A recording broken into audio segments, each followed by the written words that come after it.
Okay, dear. Anytime you're ready. Hello, and welcome to my living room. I don't know when you'll see my kitchen again, but I do plan eventually to get back out there.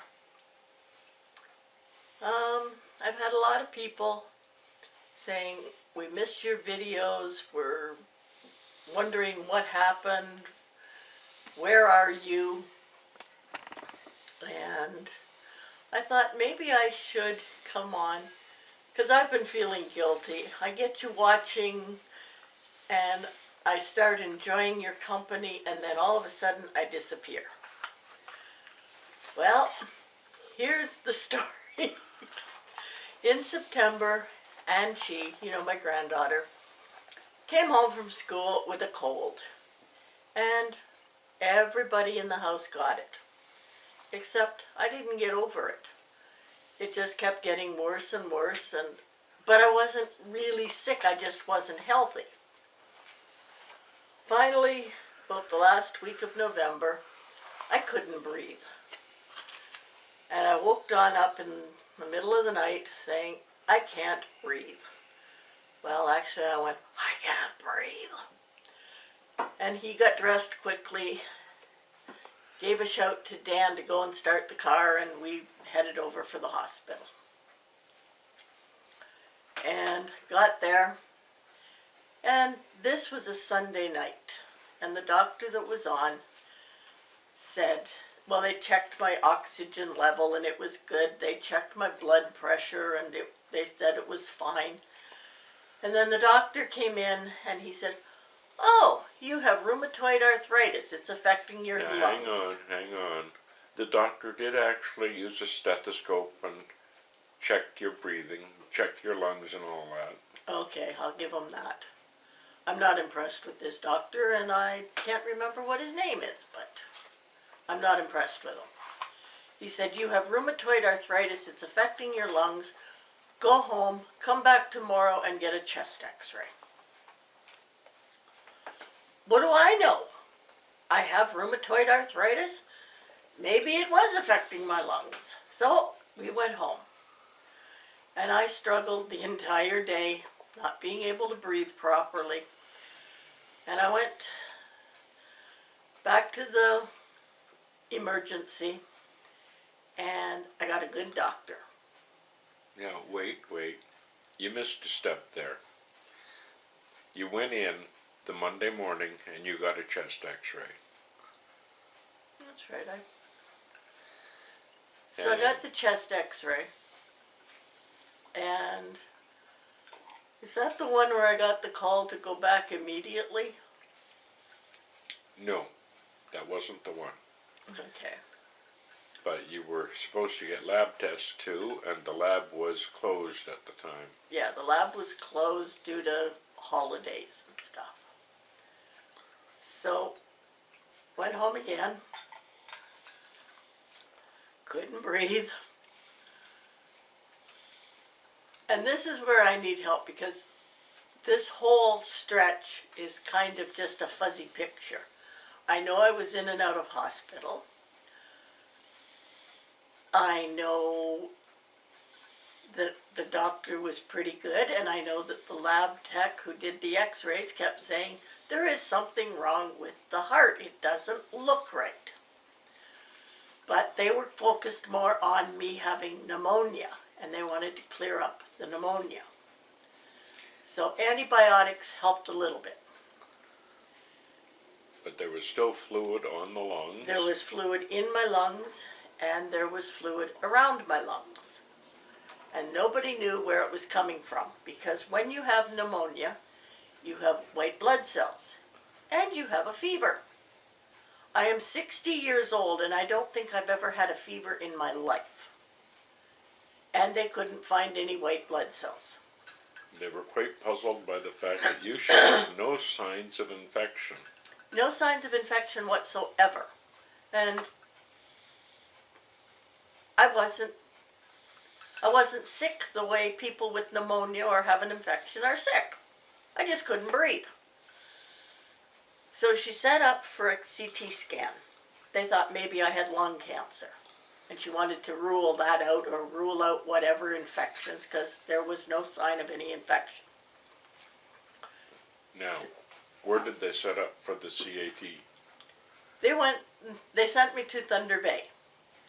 There's only one problem. 3 hours away. It's 3 hours away, and the day we were supposed to go, the bridge broke.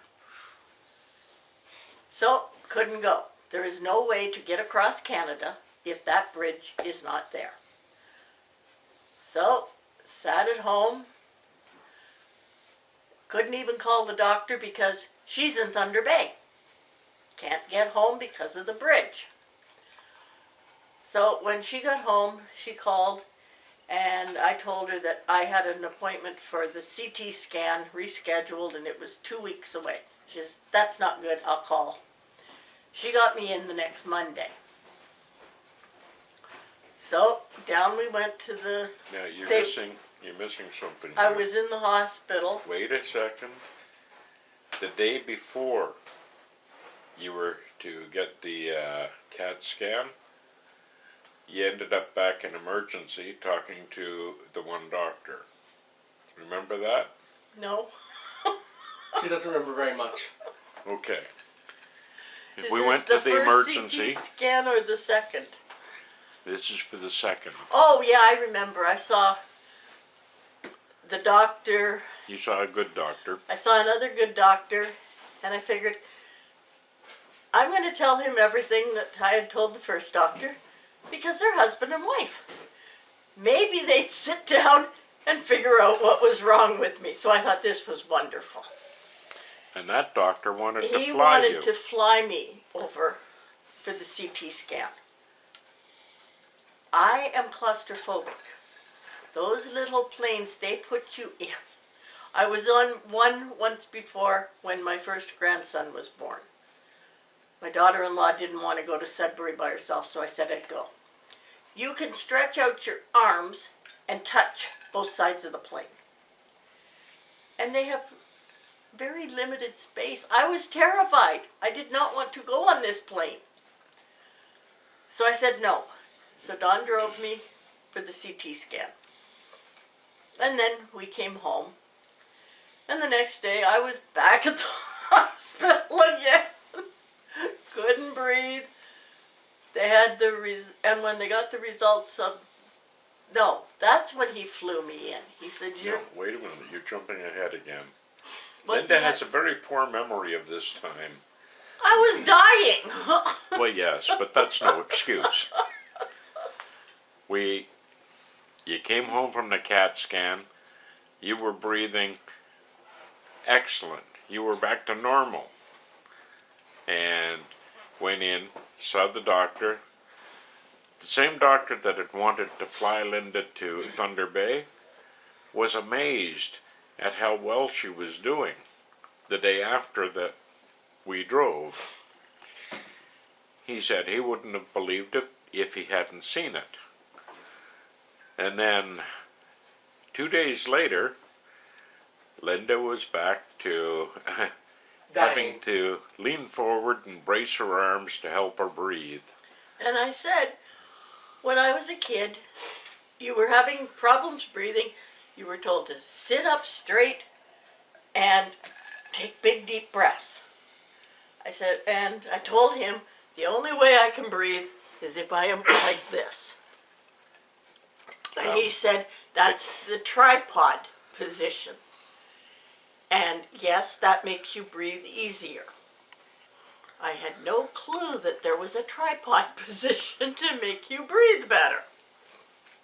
And if all you see is my nose in that picture, Don, Don't worry edit it about out. Okay.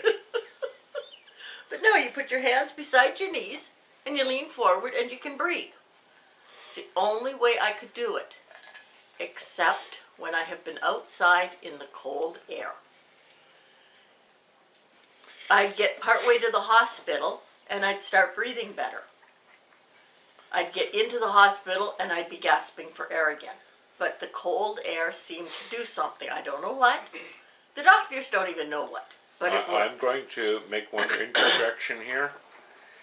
It's been determined that men are from Mars and women are from Venus. And Is I'm from that- Pluto. Linda's from Pluto. We've always had that joke, because Linda's different. But anyhow, getting back to it, so they flew me to she was Thunder Bay, back in hospital. and they The put me on doctor that. took a look at her, and Linda wasn't given the option of driving up. It was, you're going in the plane, we've ordered it. Enough said. And I was sort of glad because that way Don stayed at home and I didn't have to worry about him. Because Danny was here, he was being fed, he wasn't in the hospital picking up any germs, and everything was peachy keen. So I'm in ICU, they send me down for stents to be put in, and they put in 4.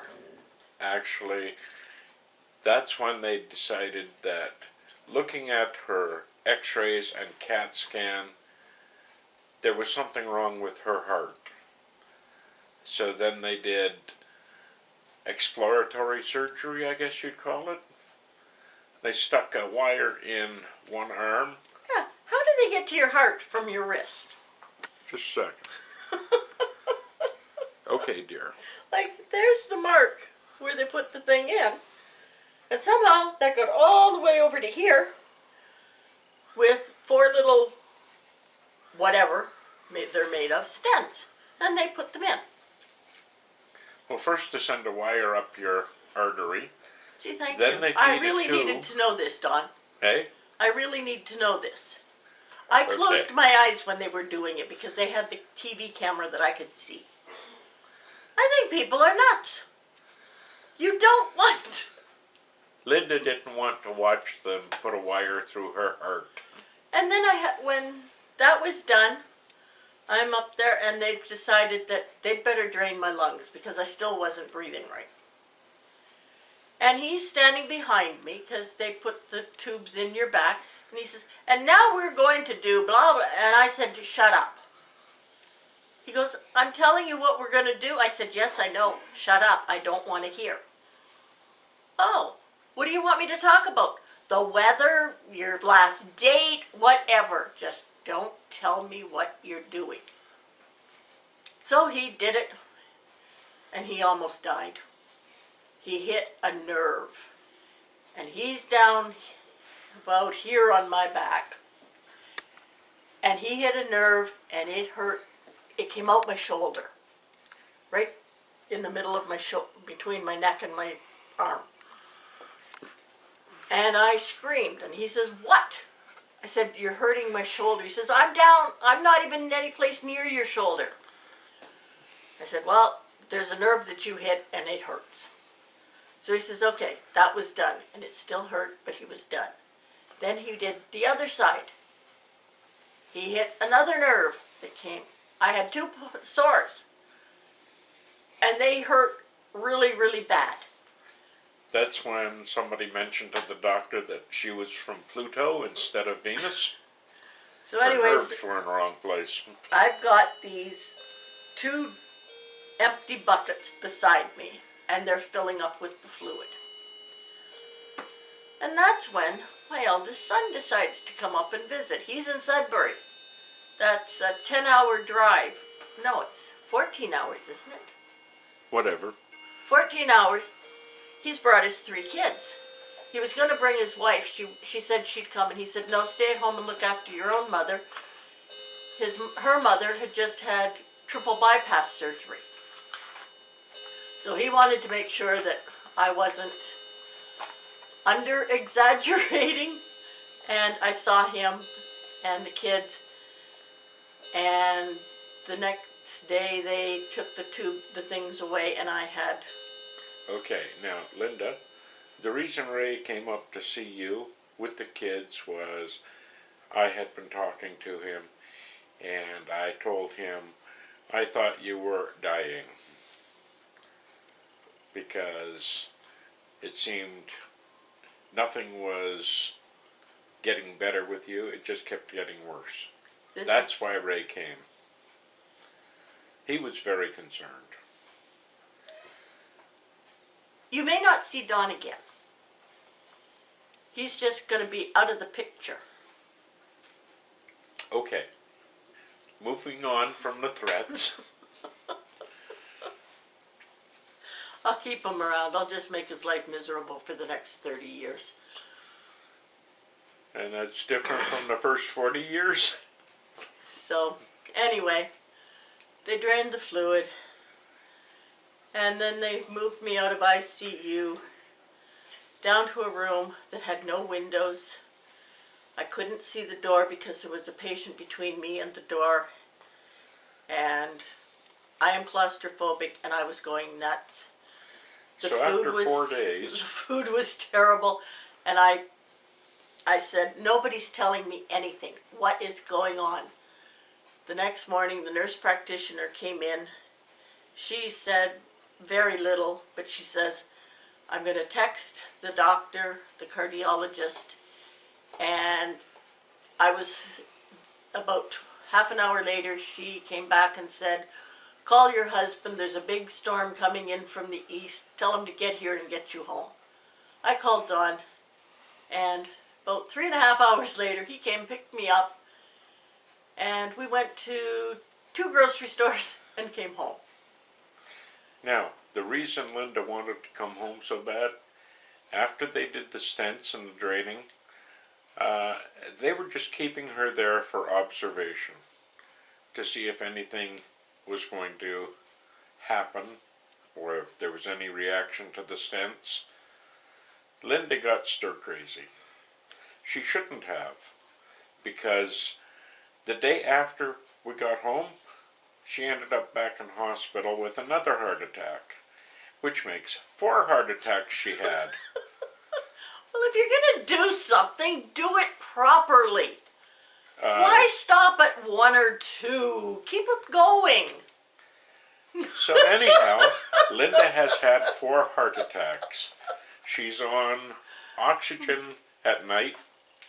There's my oxygen tank. Well, just a second. Let me show it there. Ugh. There it is. She's got oxygen at home. And I'm on nitro patches. Well, no. The nitro patches are just recently. She's on 4 different heart medications, and I guess you'd call the others pain management and water pills. But I am getting better. And I have actually been able to help get 3 meals ready. And I can pour a bowl of cereal and milk for my granddaughter because that's what she likes for breakfast before she goes to school. But she's I'm not allowed to do anything. Oh, that's cute, yes. Tell them about Aunt Chi. Oh, and she doesn't like it when I go to the hospital. It really scares her. And if anybody says, Grandma's not being good, she comes out, she puts her hands on her hips and says, are you going to behave? And if I say no, she says, then you're coming with me. She grabs my hand and hauls me and puts me down here. Or if she thinks I'm really being bad, she drags me up the stairs and puts me back to bed. This is 5-year-old. Very good 5-year-old.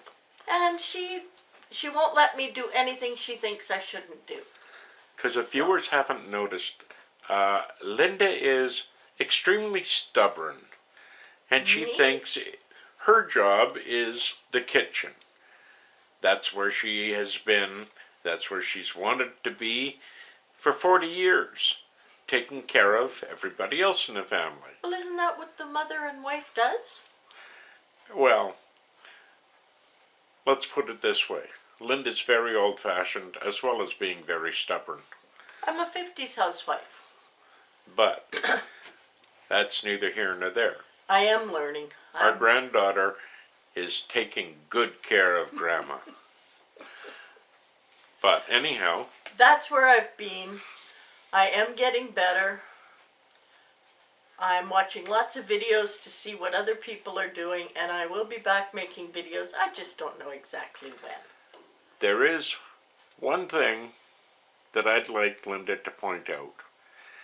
All this started with one heart attack, and she'd be in much better shape if somebody had recognized she was having a heart attack the very first time she went to hospital. Instead, even the doctor didn't know the signs of a woman's heart attack. So please, educate yourself. Look up the information. Talk to your doctor.